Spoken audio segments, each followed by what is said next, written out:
কি খবৰ সকলোৰে আশা কৰোঁ সবে ভালে আছে আৰু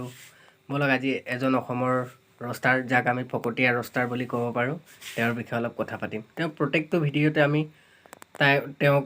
অকাতত ধৰা দেখা পাওঁ অলপ চাই লওক এইবিলাক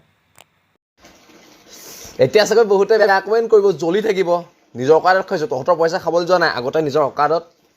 গোটা হাঁহ খাই দেখো তাৰপিছত কমেণ্ট কৰিবি এয়া চাওক গাইছ ভালকৈ চাব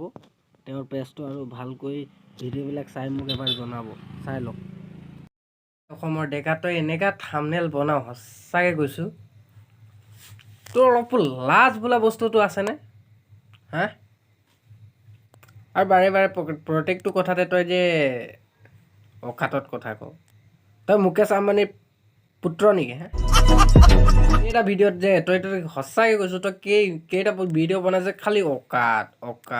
জ্বলা লোকে জ্বলি থাকিব আমি খোৱালোকে খাই উঠিম বেয়া পাই লাভ নাই থু পেলাব তোক ওচৰত দেখিলে মানুহে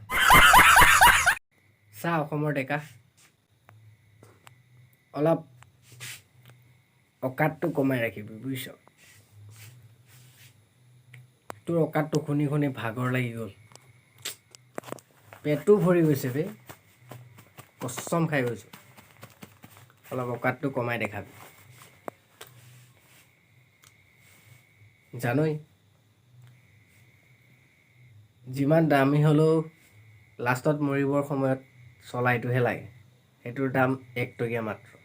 হয়নে সেইটো কাৰণে অকাতটো অলপ কমাই ৰাখিবি ভিডিঅ'টো চাই ভাল লাগিছে যদি লাইক কৰিব কমেণ্ট কৰিব ছাবস্ক্ৰাইব কৰিব নাপাহৰিব যাতে নতুন নতুন ভিডিঅ' আহিলে আগতীয়াকৈ পায় তো বাই বাই সকলোকে